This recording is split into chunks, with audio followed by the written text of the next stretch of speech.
both to the folks here in the room joining us in person back at Colorado Law School. I'm really excited to be seeing human bodies, as well as all of you across the country, across the world who are joining us virtually.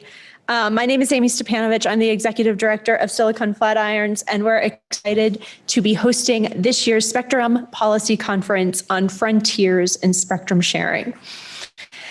Before we begin, I want to acknowledge that wherever we are meeting on the lands of First Nations peoples, and the traditional owners of the land here in Boulder are the Cheyenne, Arapaho, and Ute nations. And I'd like to pay particular respects to the elders, past, present, and emerging, who lead these communities. In just a moment, I'm going to introduce Keith Grumbin to the stage and who will do a more formal introduction of today's conference. Before that, I want to say a thanks to the Silicon Flatirons and the law school staff who have made today's event possible for their hard work, getting everything up and running. We're kind of running two separate events today for the people in person and virtually. It's added a whole new component to what we do. And I hope that we are successful, but please do look for that feedback form after the event's over. Let us know what we can do better. Let us know what's worked. We love hearing back from you on what is great and how to better serve our community. In particular, I want to also thank our student volunteers, all of our students who are going to see in the room and over the live stream over the next couple days, and to the individuals and the organizations who support Silicon Flatirons and make these conversations and all of the work that we do possible day in and day out.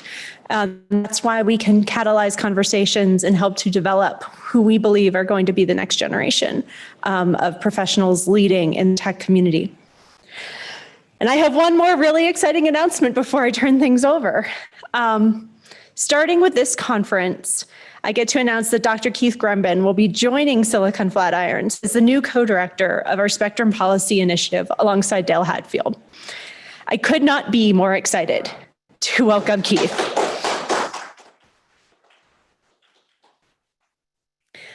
Dr. Grumbin has long and illustrious resume, which I urge you to check out if you have not previously done so, including 30 years in the defense industry as a software architect and systems engineer, where he has led research and engineering efforts in robotics, command and control systems, and tactical communications.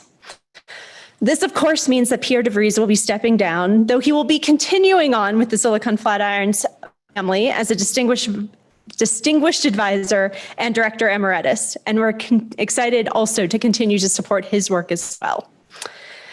With that, I'll go ahead and introduce Dr. Grumbin to the stage, welcome you more formally to the Silicon Flatirons family, and allow you to introduce our first keynote. Thank you so much.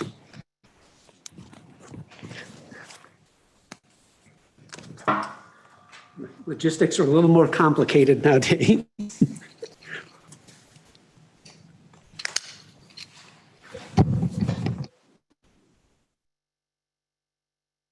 That's better. Thank you. I get the wave from the back. I thought I turned it on. So we apply the no acronym rule. So remember that audience and panelists may not be from your community. So a string of letters is not going to mean much to anybody. Make sure you define the acronym before you use it. So it's now my honor and privilege to introduce this afternoon's keynote speaker, Ambassador Grace Koh.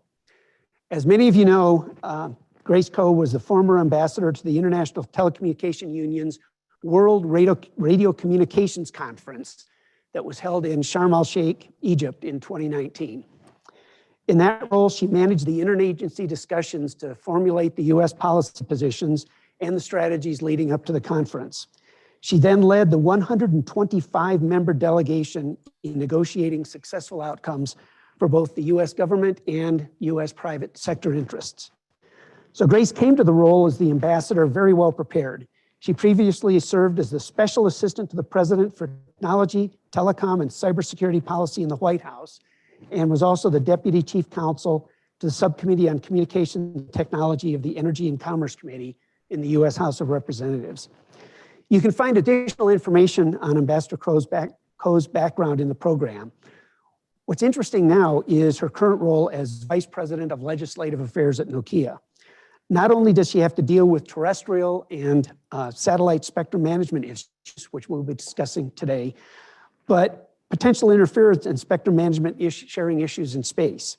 And this is because the National Aeronautical and Space Administration, or NASA, see, no acronym rule, selected Nokia as a partner for building the first ever 4G LTE communication system in space. And that will help pave the way for long-term human presence on the moon. So let's welcome Ambassador Ko. Thank you. Well, congratulations, Dr. Grumbin.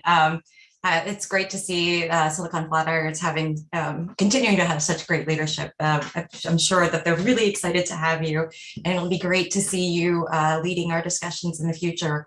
And thanks very much for the kind intro. Really glad to be here with you all today on the 42nd day of May 2020.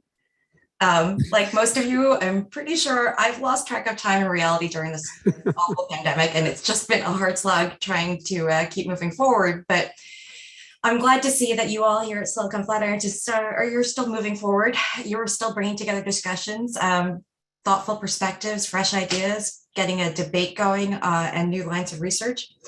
I really do miss this real face-to-face dialogue during this period of social distancing. And I miss more the after session beer that you get to have with the panelists.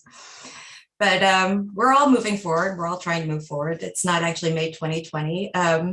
We're already actually in the fourth quarter of 2021. And I think looking around, so I thought I'd talk less about specifically about the spectrum sharing and less about maybe what Nokia is doing on the moon. Although I'm happy to answer questions about that later. But I just thought I'd talk a little bit about macro changes in the past few years and how views on globalization have changed and the rise of populism and activism, and ultimately how that's further accelerated by the pandemic. And then I was going to talk a little bit about how it impacts the world we inhabit on spectrum innovation in technology and what it means for spectrum sharing. It seemed better suited to my wheelhouse, as I'm not really an engineer and I don't even play one on TV. So let's say that we go through cycles of populism every so often. My friend Bruce Mailman estimates that every 60 odd years, a wave of populism and then subsequent reforms sort of recurs throughout the American history. And you see it in the civil unrest of the 1960s. It happened during the end of the Gilded Age with the calls to end the gold standard in the late 1890s into the early 20th century. And you might even argue that the American Revolution could be considered the first American populist movement. And these past few years have definitely borne witness to some of the most shockingly clear articulations of populism: the election and departure of President Trump, the pro-Brexit vote, the yellow vest demonstrations in France, or just think about any country in South America in 2017 or 2019. And much of this populist sentiment appears to be due to globalization shocks. In short, it feels like the world is experiencing a giant sort of collective hangover from global policies that have been supporting globalization. So globalization, the notion of free movement of goods, labor, tech across borders under liberal agreements really took off, I guess, in the 1990s when we saw the end of the Cold War, the economic liberalization of India and China, as well as former Soviet satellites. We saw the creation of big multilateral institutions like the WTO and the EU. And don't forget that this is when the internet was born and our ability to communicate across borders accelerated and expanded exponentially. So globalization has had a lot of positive effects. Generally speaking, we saw at first what we expected to see: a massive increase in the global middle class and fewer people living below the poverty line. And just so you know, folks at the White House used to call me globalist Grace, and not in a friendly way. I'm not trying to defend or criticize any of the trends. I'm just trying to give you my interpretation of events at this point. The upshot was, though, that we came to realize that globalization didn't make everyone a winner. For example, during this time, the 1980s on and 1990s on, the gap between the rich and the poor really started to increase. Experts argue about whether globalization really contributed to income inequality, but the fact remains that the gap increased during the heyday of globalist policies. CBO estimates that from 1979 to 2018, income per household grew about 33% for the lower 80% of Americans. But for the top 20%, income grew 99%. For the top 1%, it was 218%. Other trends probably fueled the perception of being left behind in globalization. So rising trade pressure resulting from increased free trade, the financial crises like the one that the US and most of the world experienced in 2008, 2009, or the fiscal austerity that's related to foreign debt exposure in many other countries. Labor competition from increased immigration, which is perceived or otherwise. These have all contributed to a sense of economic insecurity that perhaps has fed populism and activism, not just here, but also across the globe. So let's also remember that the work that we do as technologists, engineers, and scientists have also contributed to this period of anxiety. Faster real-time communications, increased automation, greater computing power have all contributed to the efficiency gains that have also increased the pressure on the middle-class livelihood. The gig economy and part-time work accelerated with the advent of the app economy. This all came through at the same time. Deunionization and scarcity of the traditional pension-backed, benefits-laden full-time jobs came with those developments. And these are all, again, factors contributing to that sense of economic security that has now fed a populist and protectionist backlash that is increasingly in the mainstream. And if globalization shocks and technological advancements were already pushing us toward a protectionist populist agenda, I'd argue that the pandemic sealed the deal. The shutdown of borders gave the world a flash cut to a disconnected international economy and exposed vulnerable supply chains in all areas. People realized that the globalized world built for highly leveraged efficiency was ill prepared to take on a crisis of this kind. And after all, resiliency and preparedness are ultimately at odds with efficiency. A backup communication span is just spectrum lying fallow, right? As one general explained to me, I don't ever want to have to use it, but I sure as hell don't want to be without it in case shit goes south. Can you believe that? I haven't mentioned China really explicitly yet, and that's primarily because in one way, the anti-China sentiment is just shorthand for the anti-globalist view. China's rise coincides with the world's push toward globalization. China's accession to the WTO during the heyday of globalization had many experts claiming that China would become a liberal economy by 2015, maybe even a democracy. I think we know better now. American businesses and governments have, and liberal governments have faced a reality of continued trade deficits, state-owned enterprises, forced technology transfers, and the steadfast refusal to open the market to foreign enterprise. We saw a stronger, more aggressive China take advantage of enforcement-free agreements to expand and grow. And it's true, it is important to realize that China has emerged as a major rival to the United States, but I also still think it's useful to remember that this is about the reality of globalization. After all, globalization was fine when it really meant Americanization, as many people outside of the United States have pointed out. We might have a harder time with the concept of globalization if it actually means sinification. And it's been interesting to see that policymakers at this point are not interested in changing China, but coexisting with China. The end game appears to be defensive and more containment oriented, to pull a Cold War term. When I ask experts what our goals should be vis-a-vis China, one person who works at the New America Foundation or Institute said, America has to get used to living with a powerful China. Another person, actually a US Senator, actually said that, he said to me, we need to prevent China from winning. That's a very different sentiment from saying that the US needs to win or that we will ultimately persuade China to become a liberal democracy and a market economy. And if this is all true, that countries need to turn inward and focus on resilience and preparedness in order to be able to continue to fight off, I think, with perceived threats, from climate, from exposed supply chains, from pandemics, from adversarial threats. Countries need to figure out what actions policymakers should take. And we're seeing in the States that both parties are realigning around a populist agenda. Leaders on both sides of the aisle are preaching we need to regulate big tech, big banks, big companies generally, that we need to buy American, that we need to control our borders, and that we need to invest in domestic industry and domestic technology. That is sort of what this is coming to. Policymakers are looking to the role of technology in global leadership, and government wants in. Government wants a bigger role in technology and innovation. By the way, I fully realize the incongruity of saying this, even though we still haven't seen the nominations for an FCC chair or NTIA administrator. Just saying. But government wants a role in tech, and not just the tech and innovation that's used typically by the government for the military or for scientific research, but in the technology that's used in the commercial world. I think what we're worried about to some degree is tech imperialism. The notion that a country can spread its influence through its dominance in commercial technology. Maybe in the way that America has been able to be a significant leader in that respect for the past several years. And in spectrum, tech imperialism particularly matters.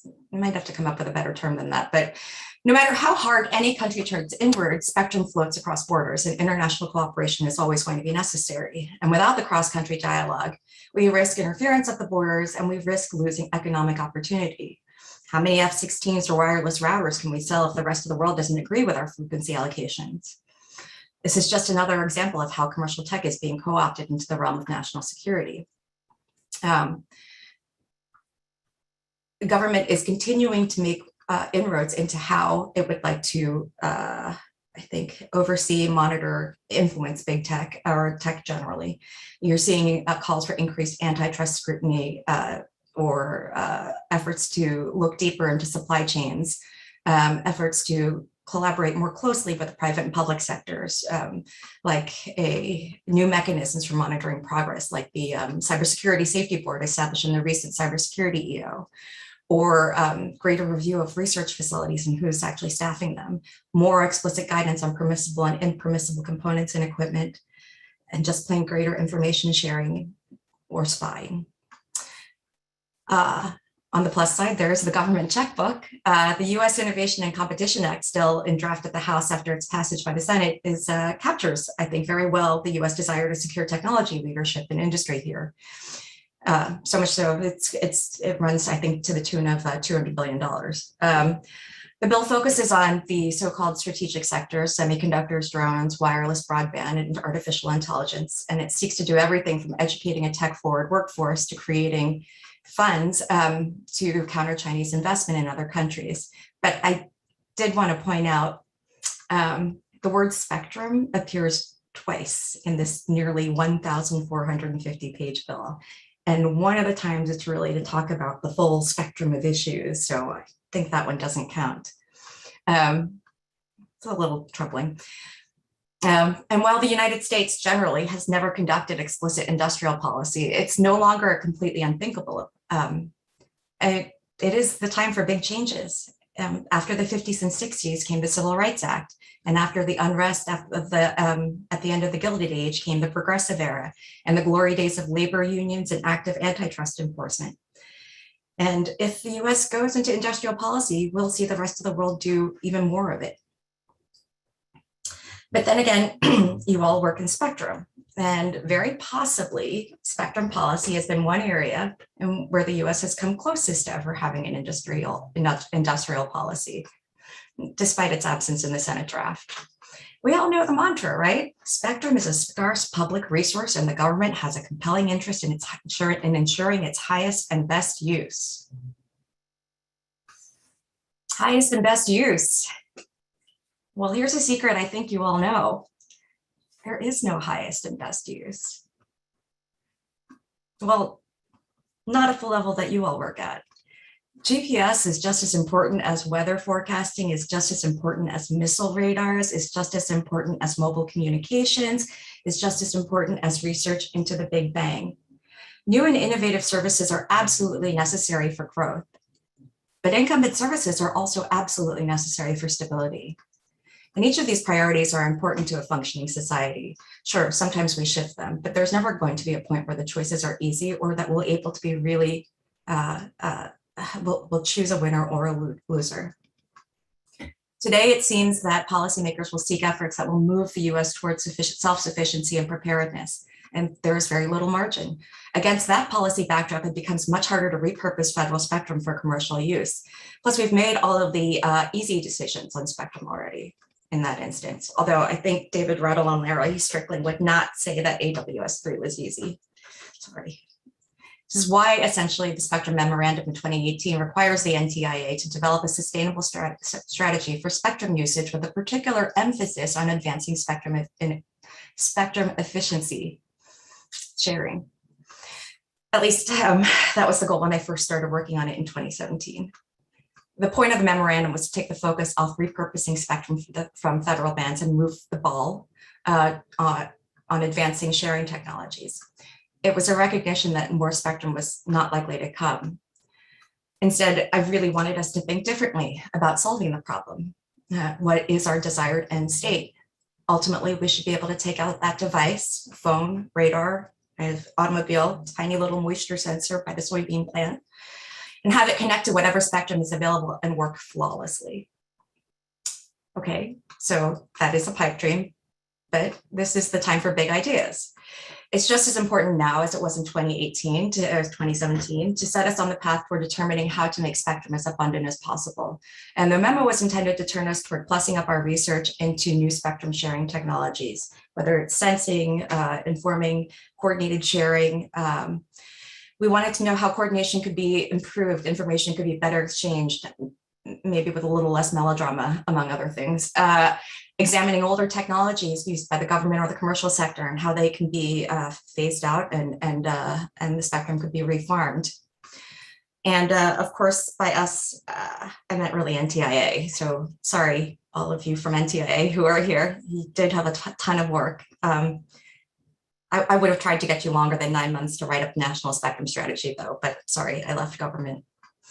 It would have been ideal to have NTIA lead a process to develop a strategy to increase the efficiency of spectrum usage and allocation for all of American society, not just government.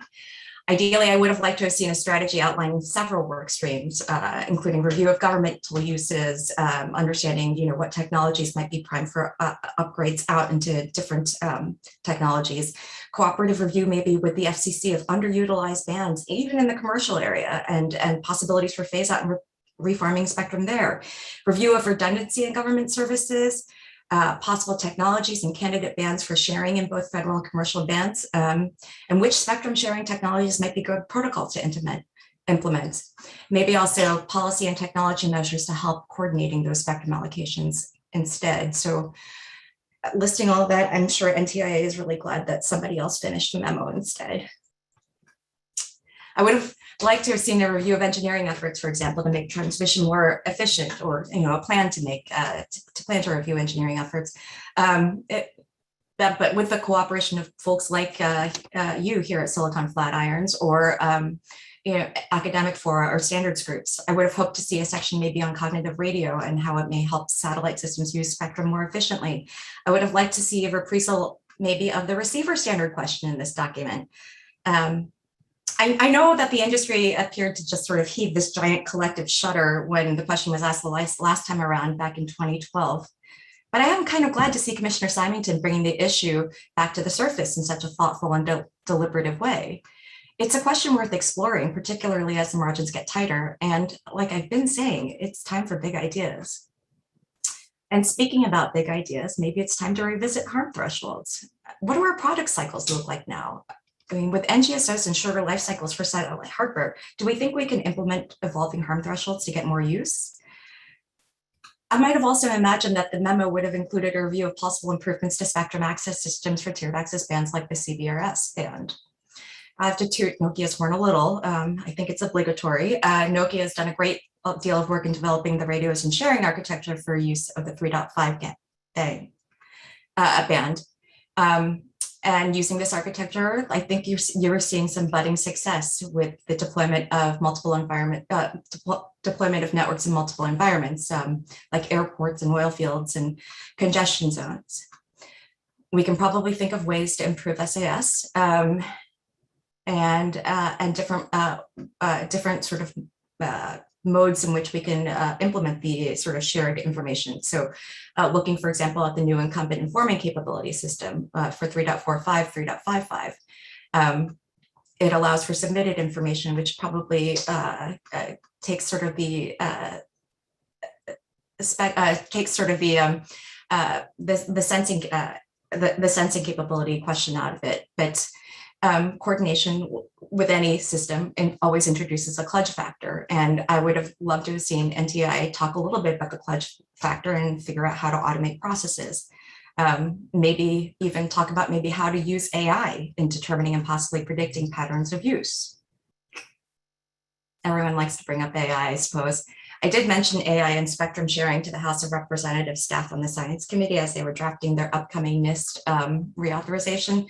So just so you know who to blame if that does come up again.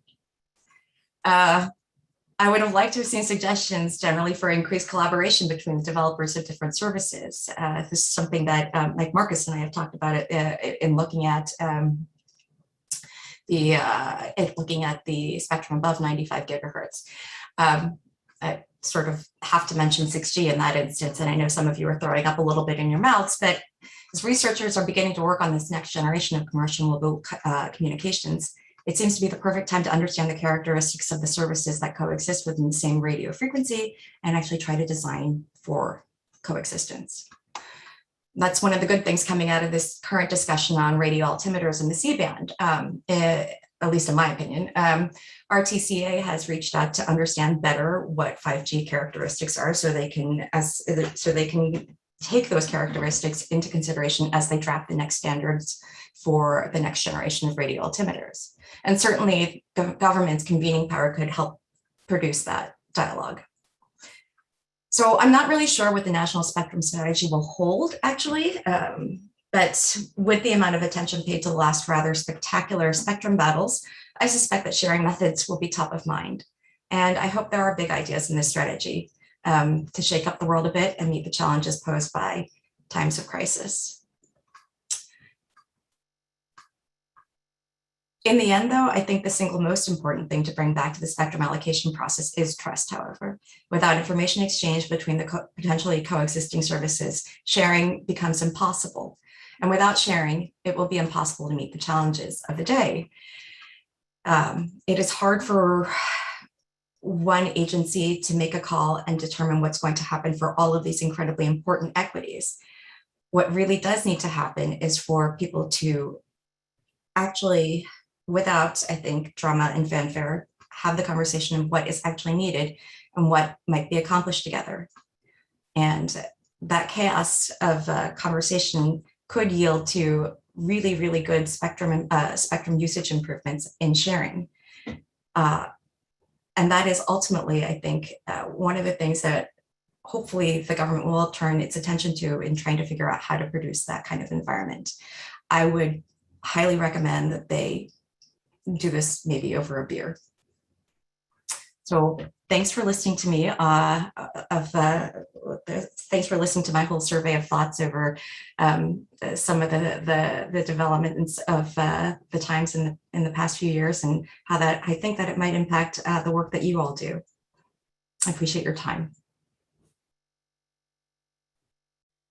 I think we've got time for one question, and I had my microphone off earlier when I said we follow the Phil Weiser rule where the student gets to ask the first question. And our student is Jonathan Stokely. So if you'd come up to the podium.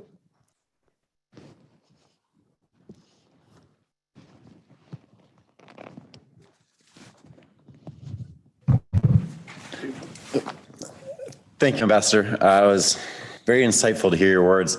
And I'm usually not one to be without a question, so I kind of had to struggle.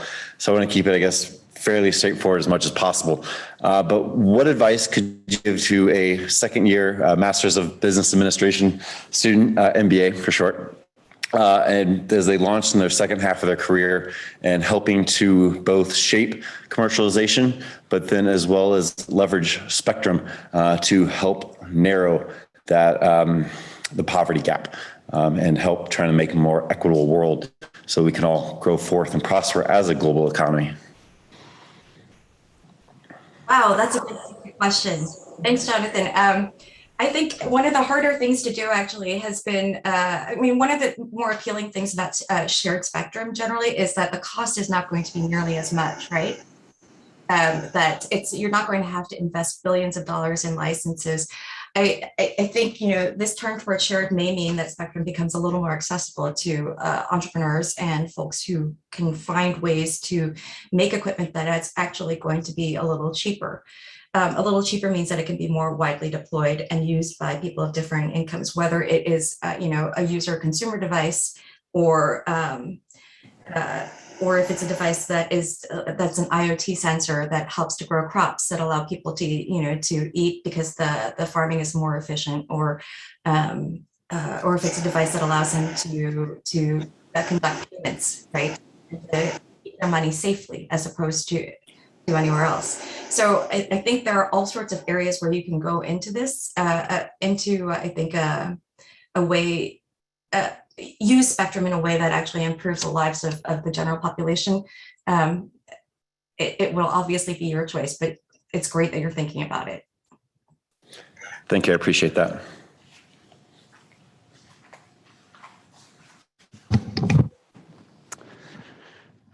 Thank you, Ambassador.